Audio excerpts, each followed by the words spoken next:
All right, so this is Dr. George for your week three, cost of capital and capital structure.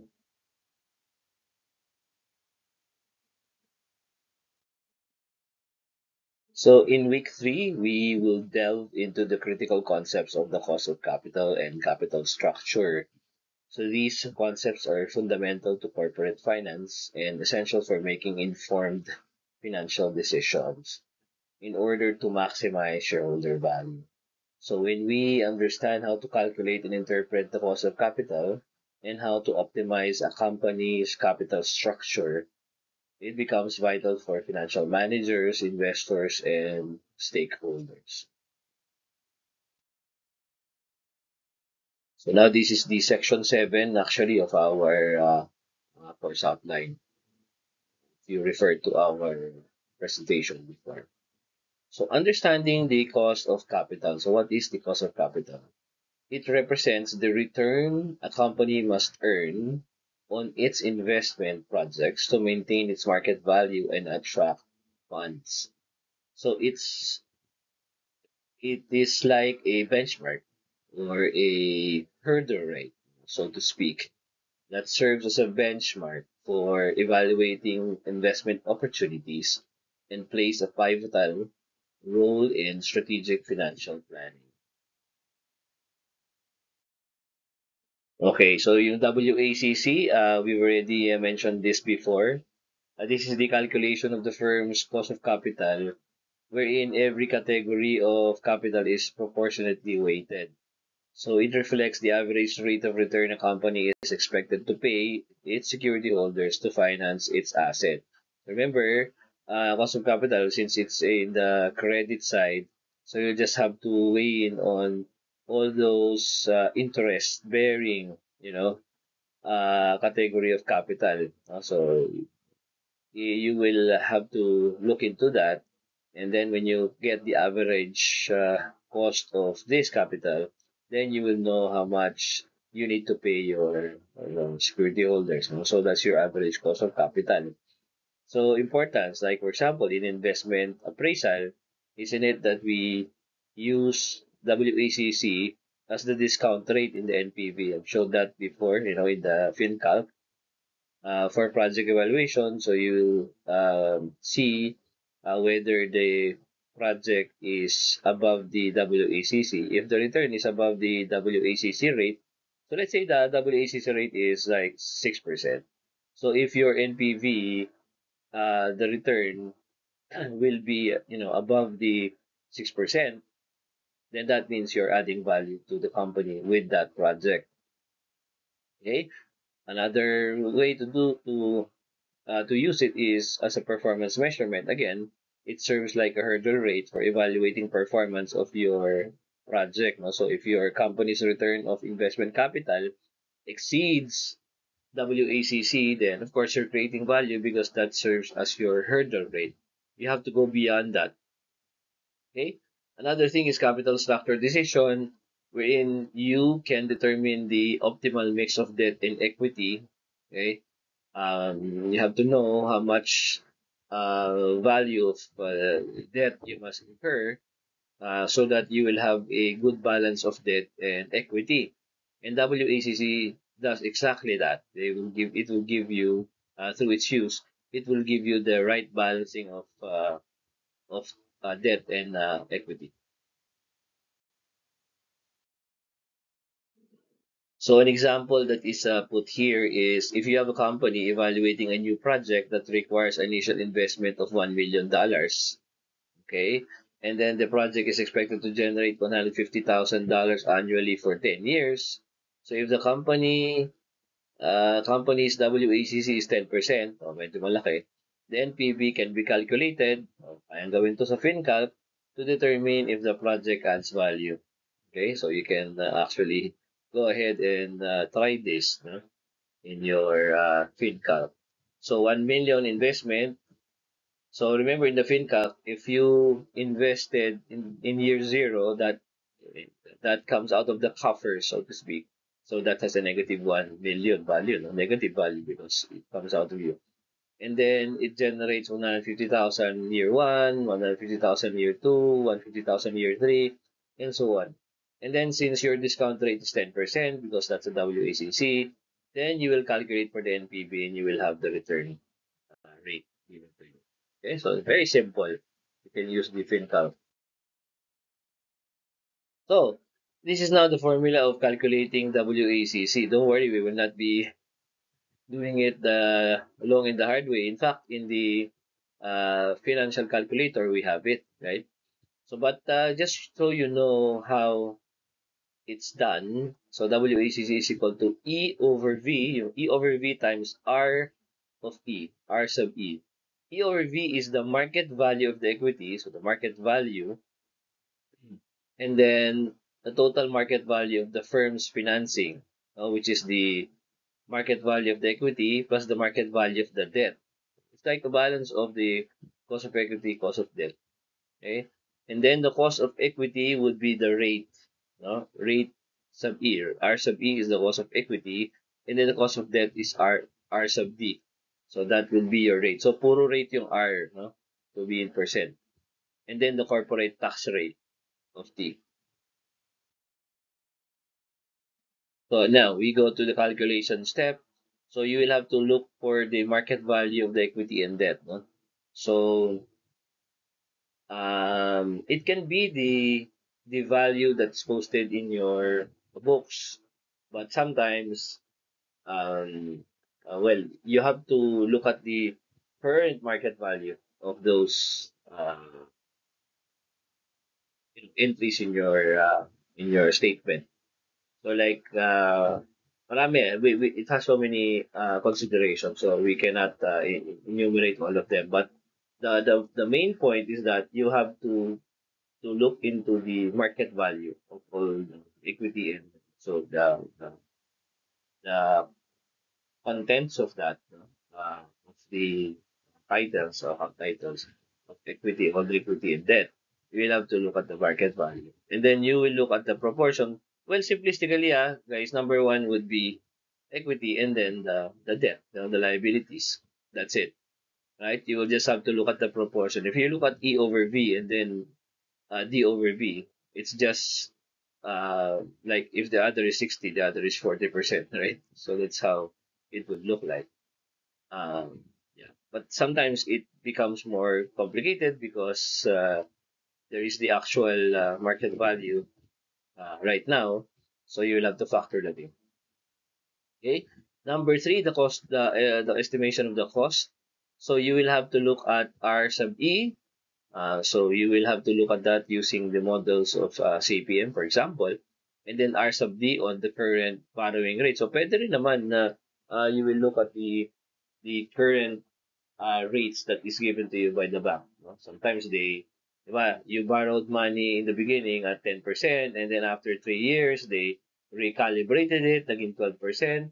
So all of those things have to be considered. So yun kaya we need to look at the current market value. And then there's a tax rate. No? You will have to adjust the cost of debt for tax savings. And then multiply each component by cost of its weight and sum. So you will look at the cost, no? E over V, okay, would be the equity, and then you multiply that times the rate.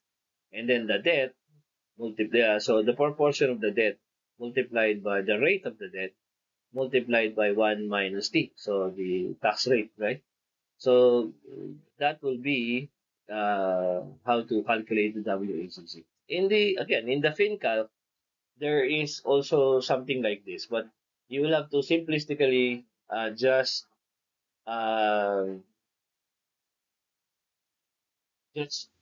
give the necessary values. I'm looking at the FinCalc. Uh, wait for so the in the FinCalc app,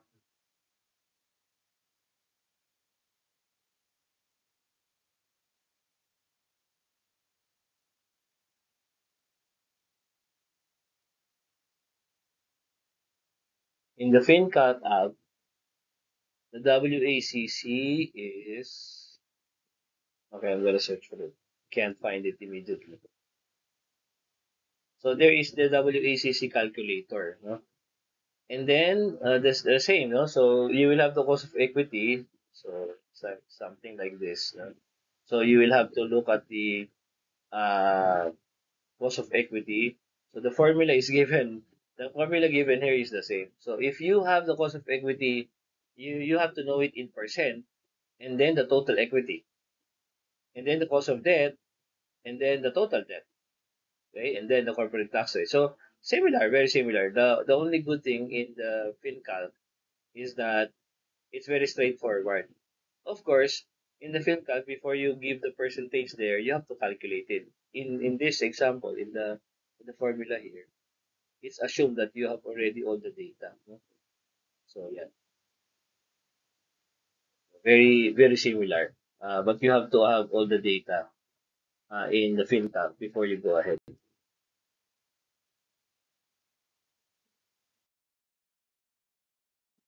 Okay, so in this slide, I've just given a an example. No? So let's say the equity is $500,000. So yun yung equity, no? And then the debt is 300,000. So parang the total equity and debt, if you add it, is 800,000, right? So it's like saying the proportion of equity is 500,000 and then debt is 300. Remember, nasa credit side yan of our financial statement. And here is saying that R sub E, the cost of equity is 12%, and then the cost of debt is 8%. So, as we mentioned, we want to know the average kasi equity is costing you 12% while debt is costing you 8%, something like that. So, simplistically, actually very logical to, no? 500,000 over 800,000, which is the proportion of the equity, multiplied by the 12%, okay? And then 300,000, which is the debt, divided by 800,000, which is the total, because you add them, right? And then you multiply it by the rate of the debt, which is 8%. Now, if the corporate tax is 30%, so the formula is 1 minus t, so 70. 1 minus t is 0.7. Okay? And then straightforward computation, again, in FinCalc, you don't have to calculate it like this. It will give you the same. Okay? So that's it. And then it will yield 9.6%. So that means this is your hurdle rate, 9.6%.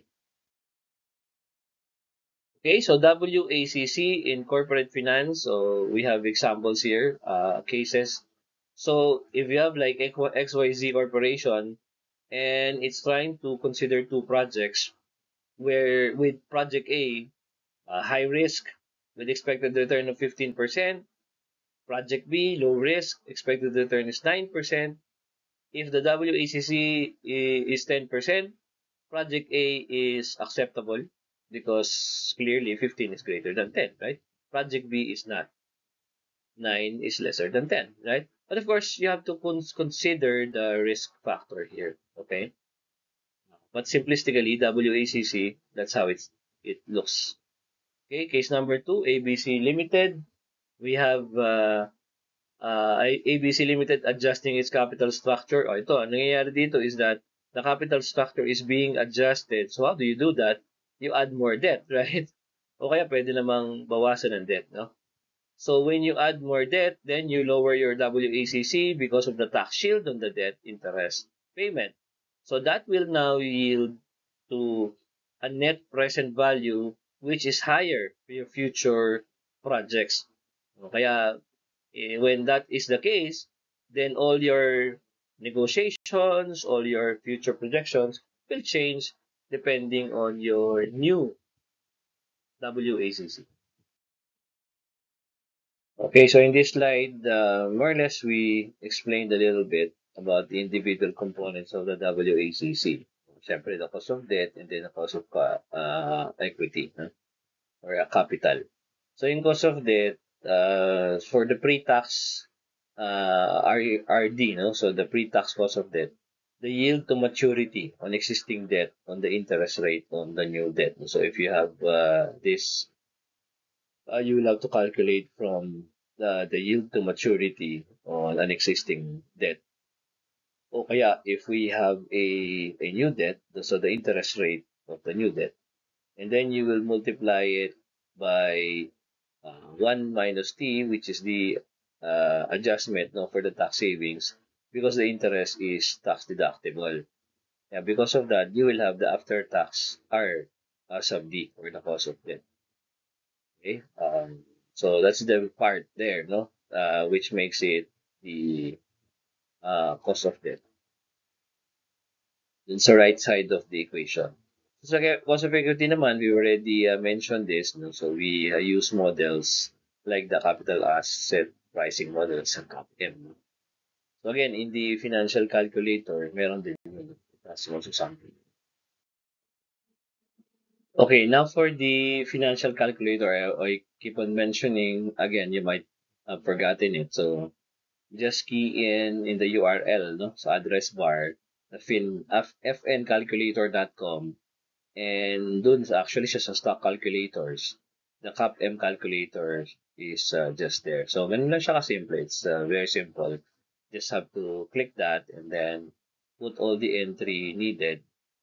Some you have to really look into. Pero some naman, well, some of the items that are being asked here, in WECC, cost of debt, cost of equity, most of them are to be treated, hindi naman assumption. It's not assumption, but near guesses. No, parang kasi like in a true corporate sense, if you will look at this, no, especially sa top level, they don't really look into the point 3, point 2, all those percentage. So just put a number that you know will cover all of the debt. Like for example, if the debt nothing is above 9%, usually top level, they will just give you like 9%, uh, 9%. That's it.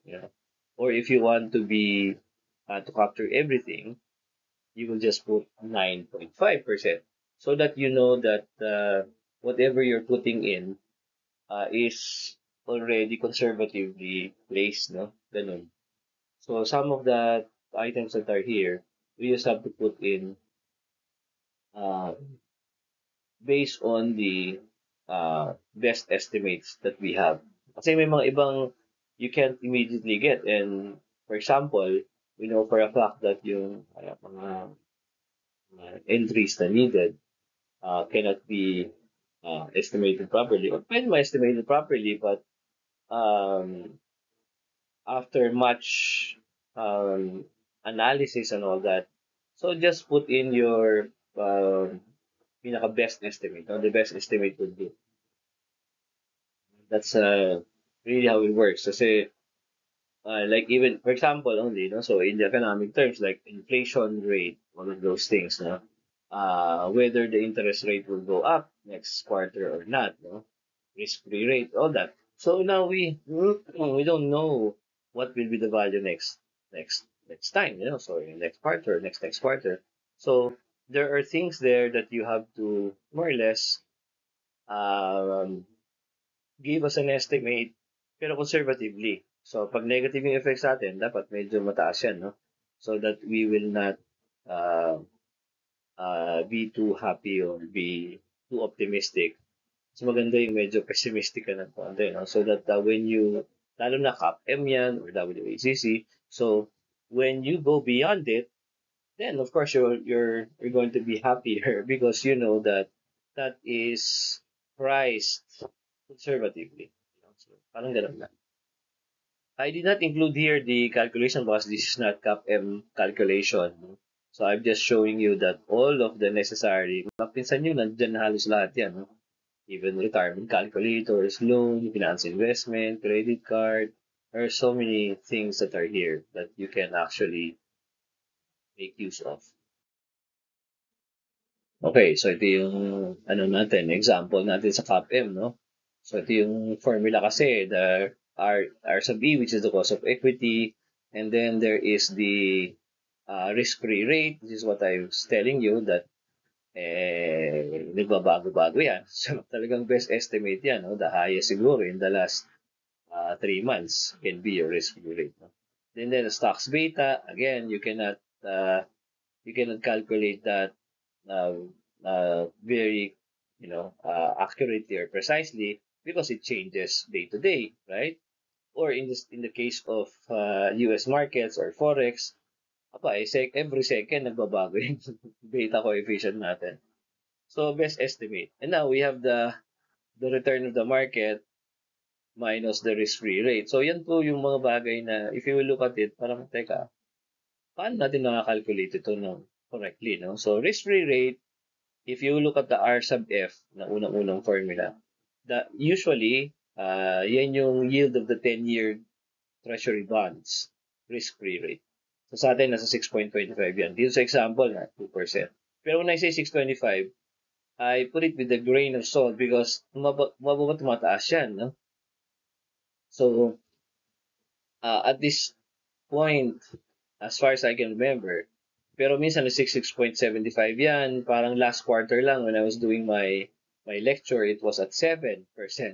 So, pag ganun you know.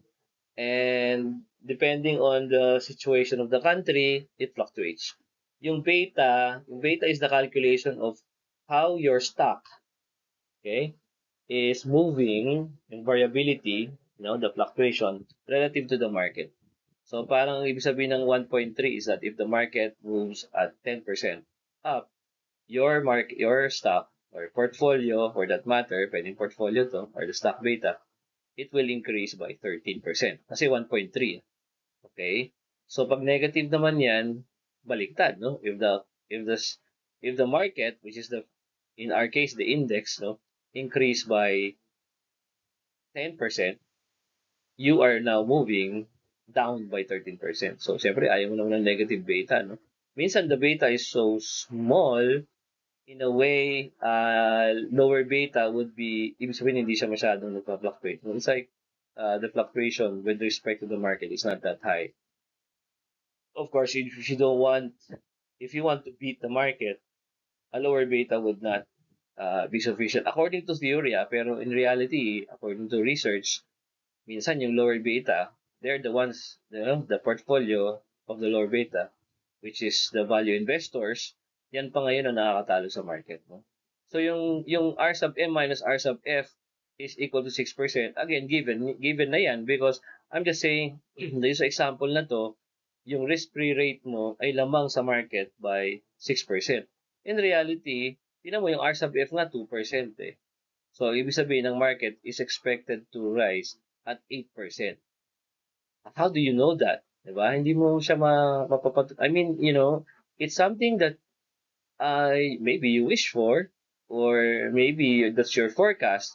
Pero it doesn't happen until it happens. You know what I mean? So, kaya ito yung sinasabi ko na when you calculate, especially for this, no, marami siyang assumptions, no?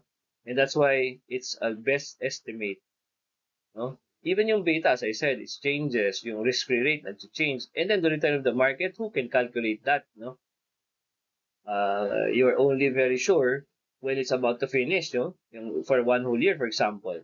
Maybe you can just calculate for the last 12-month, no? The 12-month running rate, no? So, wag na year to date because trailing 12 months can be, no? Pero again, that's just the past performance. What about the future? Diba? So all of those things are pretty much unclear. Kaya nga tayo nagpo-forecast, no? So that's the reason why we calculated based on the forecast. Okay, as a sort of analysis naman in the global scene, especially for cost of capital. So for emerging markets, so these are our kind of markets. No? Philippines has always been in the emerging markets or developing markets. Siguro, well, we can say that, we can argue for that, but some analysis would not put us even in the emerging markets. But if a market is classified to be, part of the emerging scene, emerging market, we will have here that higher country risk premiums increase the R sub E, yung ating cost of equity. No? So pag meron tayong country na tumataas yung kanyang risk premiums, no? Tataas din yung kanyang cost of equity. So an example dito would be in India because India is considered to be one of those in the emerging market scene. So if you have a company in India, it will have a higher cost of equity because there's higher market volatility there, no? So medyo mataas yung risk premium over there. So in developed markets naman, well, syempre ito yung mga G20, yung mga developed markets na talaga, no? Although, I don't want to really classify countries like that because ang dami nangyayari in the international scene that would make countries really pop in and out of the developed scenario. So like for example, Euro market is considered to be developed but meron silang mga sari-sariling problems nila doon, no? Like the debt problems of individual countries and some political disturbances and all that, no? So but as a theory, no? So in general, or generally speaking, or theoretically speaking, you will have a lower risk-free rates in those countries, and it usually reduces the cost of debt and the cost of equity, no? Kaya in a way, mababa ang ang return, no, ng country released mga bond rates, no, especially yung mga 10-year bond rates, no. Kasi tandaan natin kaya siya nasa risk-free rate. Ito yung this is the long-term view of a country uh, releasing or paying for its obligation. No, long term, diba? Kaya 10-year, no? Kaya yan ang risk-free rate. Now, if you will look at a country na developed, like, as I said, no, European countries, or maybe Britain or something, or US maybe, North American countries, syempre, it goes without saying that uh, their classification in sa kanilang interest would be lower, higher kasi yung kasing classification in terms of the quality of their debt. Ibig sabihin, they can issue bonds at a lower rate kasi mas safe doon, kumbaga. You know what I mean? So, safer to invest there. Therefore, they can get their funds at a lower rate. Okay? So, pag mataas ang risk-free rate o yung mga yield ng bonds, well, of course, these are the countries na talagang kailangan ng pera, 'di ba? Law of demand and supply, law of demand particularly, edi syempre they have to pay for a higher interest. So, kaya yung mga developed countries tend to have lower risk-free rates, lower yield ng kanilang treasury bonds. Okay, so an example here would be, I hope that's clear. So in this example, European companies, so companies that are from Europe, Europe is a developed market, they benefit from a negative interest rate in some countries. So negative interest rate, so talagang zero, no? Interest rate. They don't even no takers indeed, no? So parang in some scenario you could say they don't even need to to release those bonds. Remember, ang bonds are debts. Utang yan ng country, no? Pag treasury bond, utang yan ng country. So if they don't need cash, short term, long term, siguro short term, yes, but long term, do they need it? Well, kung walang masyadong pagkakailangan ng country, why would they issue those treasury bonds, right? So pag ganun, mababa yung kanilang interest rate, if at all, no? Kung kailangan pa nila mag-release. And companies, they benefit from those interest rate. So, ang nangyayari is that medyo merong positive view dahil sa kabilang country naman na paligid nila or something, baka mas mataas ang rate, di ba? Pwede silang mag-invest ng kanilang unnecessary liquidity, so to speak, at least in the short term, doon nila ini-invest sa kabilang country na mas mataas naman ang interest rate. So, here, parang you have to understand the economics of international, or at least international economics, especially doon sa nangyayari sa paligid natin. So, di ba, kaya nga, if you want really to be good at financial analysis, you don't only analyze the financial statements, you look at the economics of nations, especially the things that are happening nowadays. You look at the individual scorecard of each nation, like the US, maybe top military power and all that, a lot of influence, but look at their debt, no? $30 trillion. So pag sila nangailangan ng cash, so yes, mas mababa naman yung interest rate, but still, it compounds on them. $30 trillion is $30 trillion. Look at 1% of that. 30 trillion times 1% is what? 100, oh, 10%, no? Ay, hindi. 1% is already $300 billion, di ba? That's even higher than our debt, the total of our debt multiplied by, I don't know, times 20 or something like that. It's like 20 years of our debt, right? Or 20 times our debt. Diba? And it's just 1%.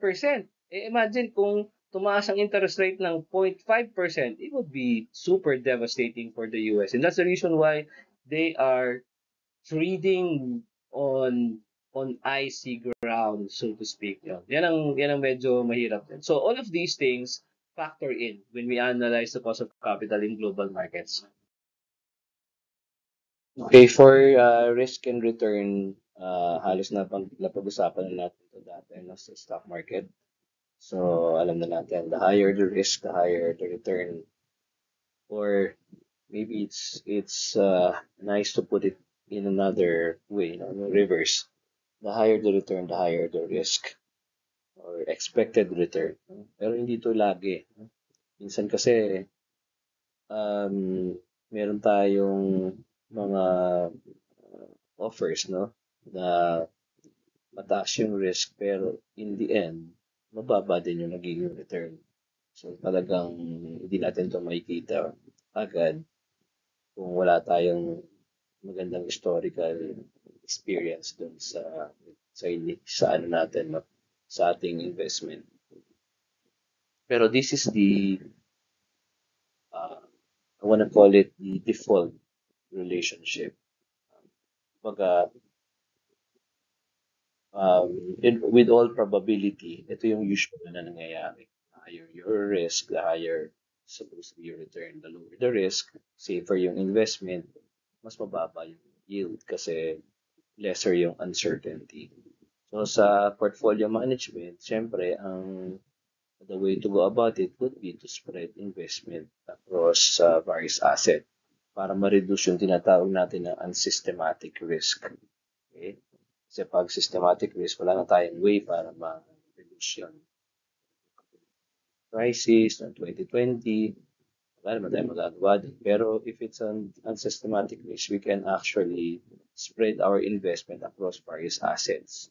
Meron tayong ini-invest sa bonds, no? Kasi yung bonds, hindi naman yan affected kahit na magkaroon ng market crash. At least, no, sa mga tinatawag natin na risk-free investment, katulad ng mga treasury bonds.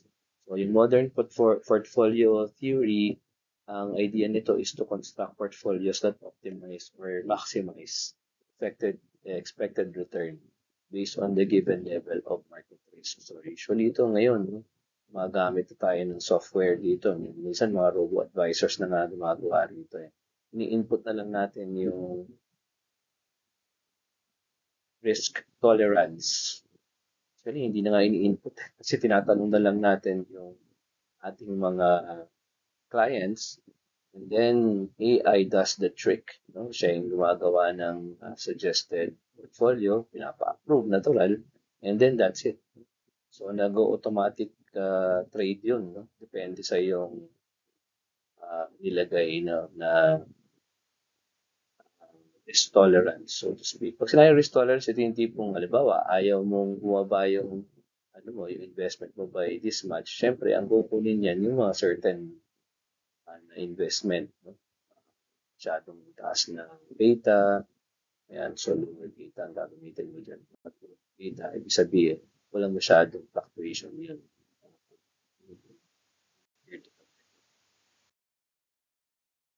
Okay, so ito yung mga tinatawag natin na risk-return trade-offs. Okay, so yung risk-free rate and yung siyempre yung government securities yan. No? So in our case, siyempre ang atin dyan is the 10-year bond yield. Tapos meron tayo dyan sa taas ng konti, deposit account, certificate of deposit. Sa atin wala nang ganyan yung mga COD. No? Sa US meron pa. Sa atin, deposit na lang, savings deposit. And then, all bonds, particularly yung mga corporate bonds na tinatawag, ang nag-i-issue ay ang mga companies. And then, preferred stock. Preferred meaning tumaas man bumaba yung return, pareho pa rin ang return mo. No? Pero syempre, merong risk yan with respect to the company that you are investing in. Tapos convertible securities, mutual fund, depende sa mutual fund din. Kung yun ay balanced, medyo mababa ang risk ng konti dyan. Depende sa mutual fund actually. So kung bond funds, di mababa lalo yun. Tapat lang yun ng bonds. Pero usually pag sinayang mutual fund dito, ito yung diversified na kasi yan. And usually ang represented dito ay yung balance fund.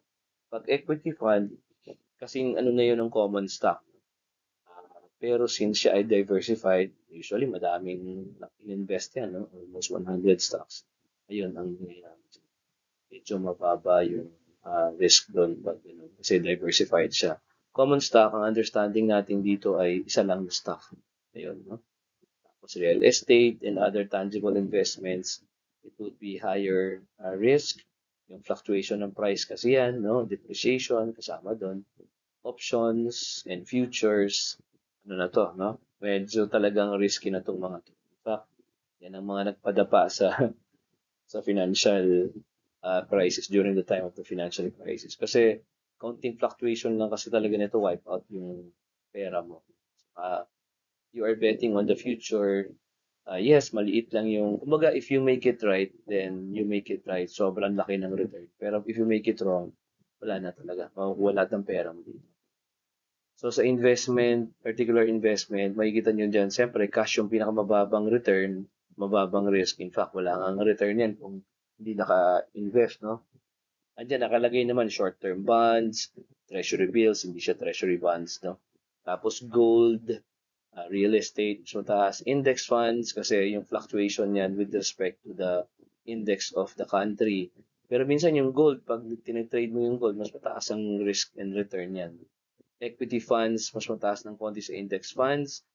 Mababa ng konti yung balance funds. Ayan, doon siya kasama sa real estate. Pero depende din to depende rin to sa I don't wanna say na ito yung talagang eksaktong nangyayari. Then of course, derivatives, alternative or alternate investment, mga private equity venture capital, mataas ang return, mataas din ang risk kasi hindi mo naman alam kung ano mangyayari sa kanya. So, yan po yung mga startups na sinasabi. Okay? Ito naman yung efficient frontier. Ito yung graph na nagre-represent ng optimal portfolios that offer the highest expected return for a defined level of risk. Ito yung sinasabi natin na before, syempre, manual tong ginagawa. No? Nasa, ano yan, sa economics book. So, ang best practices natin dyan for balancing risk and return, edi syempre, first of all, kailangan i-assess natin yung risk tolerance ng individual, ano ba yung kanyang appetite for risk, and then regular review, monitor investment, tapos ginagawa natin dyan, ina-adjust natin yung portfolio. Pag tumaas na yung risk sa isang stock or isang investment, medyo inaalis natin yun, no? Tanggal natin ito sa portfolio and then re-adjust, no?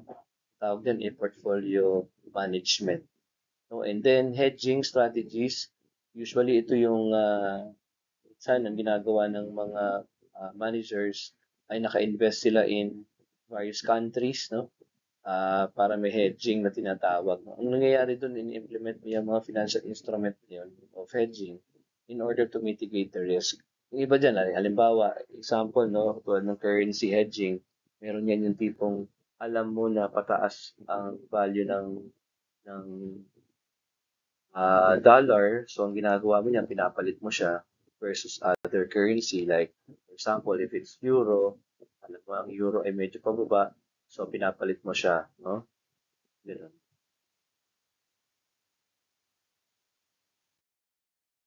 Okay, ito yung tinatawag natin na efficient frontier. So, yun yung optimal combination of risk and return, yung mga nandoon sa frontier.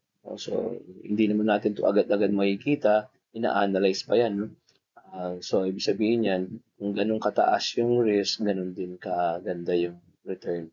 Yung mga pula, nakikita ninyo, nasa right, ang ibig sabihin yan, hindi siya efficient, hindi siya optimal kasi katulad nung nandito sa may pinakakanan, no? Mataas yung kanyang risk, tapos yung return niya, hindi naman tama, no?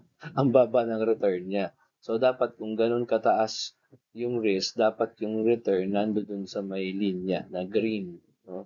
So, medyo underperforming siya kesa dun sa kanyang supposed to be na risk and return. That's it for this presentation.